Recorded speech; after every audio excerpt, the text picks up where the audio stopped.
कहाँ सोया है चौकीदार। पेट्रोल ने सेंचुरी मार ली, गैस 800 पार। कहाँ सोया है चौकीदार, कहाँ सोया है चौकीदार।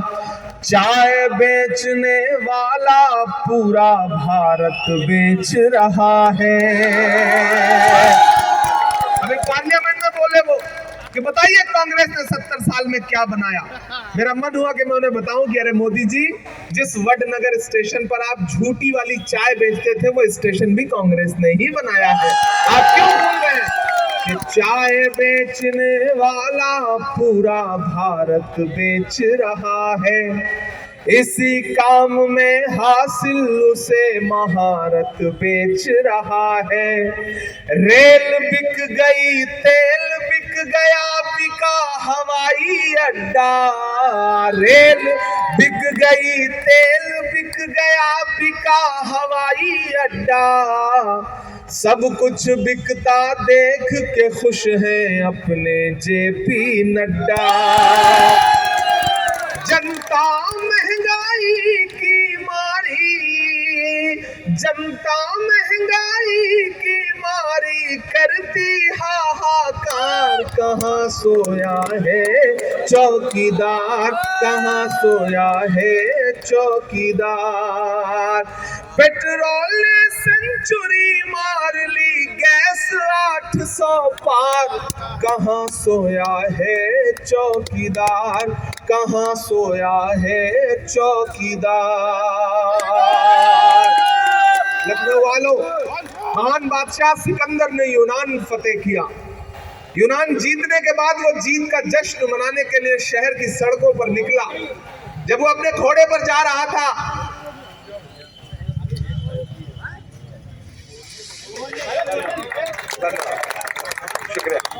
महान बादशाह सिकंदर ने यूनान फतेह किया। यूनान फतेह करने के बाद वो जीत का जश्न मनाने के लिए शहर की सड़कों पर निकला।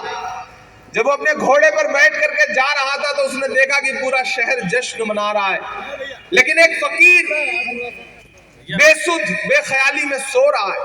सिकंदर को गुस्सा आया। सिकंदर अपने घोड़े से उतरा और उस फकीर के पास जाकर के उसने जोर से एक लात उस फकीर को मारी और फकीर से कहा कि क्यों रे फकीर, मैंने शहर फतेह कर लिया है, शहर जश्न मना रहा है जीत का, और तू सो रहा है।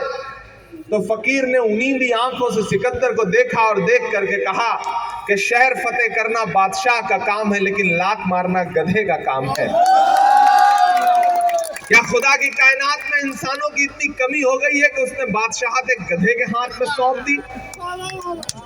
मुझे बताओ कि जब नोटबंदी की लात आपको पड़ी थी तो मेरी माएं बहनें जिन्होंने गुल्लकों में पैसे छुपा के रखे थे, आटे के डब्बे में पैसे छुपा के रखे थे कि कभी घर को जरूरत पड़ेगी, परिवार को जरूरत पड़ेगी तो वो मुश्किल में काम आएगा, नरेंद्र मोदी जी ने नोटबंदी की ऐसी लात मारी कि कहा कि लाओ सारा पैसा बैंक में जमा करो। क्यों?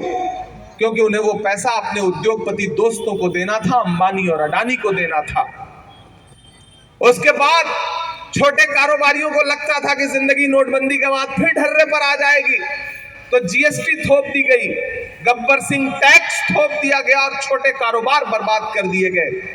मेरे भाई, वक्त वक्त पर ऐसी लात मारी है सरकार ने कि उसका बदला लेने का दिन है ये। तो मैं आप सबसे गुजारिश कर रहा हूं कि कांग्रेस के साथ खड़े होइए। ये क्षेत्रीय पार्टियां जो बड़े बड़े दावे करती हैं, इनके विधायक मोटरसाइकिल छुड़वा सकते हैं थानों से आपकी। हाँ, ये सच्चाई है। आप ट्रिपल सवारी जा रहे हो तो चौकी इंचार्ज को फोन करके चालान कटवाने से बचवा सकते हैं, लेकिन जिस दिन संविधान को बचाने की बात आएगी, जिस दिन लोकतंत्र को बचाने की बात आएगी, इन तमाम क्षेत्रीय पार्टियों को इसी कांग्रेस के झंडे के नीचे खड़ा होना पड़ेगा। इसमें कोई दो राय नहीं है। मैं आपसे ये गुजारिश कर रहा हूं कि अगर कांग्रेस आपके हर मसले में खड़ी है तो फिर आपका भी फर्ज बनता है, क्योंकि आप एहसान फरामोश नस्ल के लोग नहीं हैं। आप एहसान चुकाना जानते हैं। आप इस बात पर यकीन रखते हैं कि मजदूर को उसका पसीना सूखने से पहले उसकी मजदूरी दे दी जाए। तो मुझे बताओ कि कांग्रेस ने आपके लिए लड़ाई लड़ी है या नहीं लड़ी है पिछले 3-4 साल में? राहुल गांधी खड़ा रहा या नहीं खड़े रहे आपके मसले पर? वो संसद से सड़क तक लड़ना रहा हो, कांग्रेस आपके मुद्दों पर खड़ी रही है। मुझे याद आता है कि आजमगढ़ जहां के सांसद हैं अखिलेश जी, वहां बिलरियागंज में हमारी बहनें प्रोटेस्ट कर रही थी एनआरसी के दौरान। रात के 2 बजे पुलिस कंबल छीन लेती थी, पानी डाल देती थी और आजमगढ़ की बहनें पुकारती थी अपने सांसद को, लेकिन सांसद जी नहीं पहुंचे। पहुंचा कौन? एक सुबह प्रियंका गांधी वहां भी पहुंची। तो जिस महिला ने, जिस पार्टी ने आपके लिए संघर्ष किया है, अगर उस पार्टी ने शहाना को अपना प्रतिनिधि बना करके आपके बीच में भेजा है, तो मैं आपसे गुजारिश करूंगा कि आप इस लड़ाई में कांग्रेस के साथ आइए।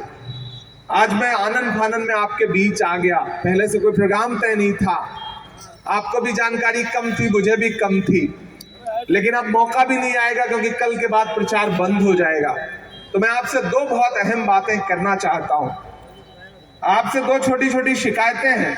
पहली है कि आप जब सुबह चाय की दुकान पे बैठते हैं तो 2 मिनट में सरकार बना देते हैं और 2 मिनट में बिगाड़ देते हैं। शाम को बिरयानी खा रहे होते हैं तो 2 मिनट में दिल्ली का वजीर आजम बदलते हैं और 2 मिनट में लखनऊ का वजीर आला बदल देते हैं। लेकिन जिस दिन वोट देने जाना होता है उस दिन आपको लगता है कि शहाना तो जीत ही रही है, कौन जाए लाइन में लगने, कौन परेशान हो। नहीं, अपने एक एक वोट की अहमियत समझिए। ये जो आपके उंगलियों में ईवीएम का बटन दबाने की ताकत है, ये महज एक वोट नहीं है, ये आपके आने वाले बच्चों के मुस्तकबिल का फैसला करने वाली ताकत है। मेरे भाई, मुझे आप मुशायरों के हवाले से जानते हैं, मेरी शायरी की वजह से जानते हैं।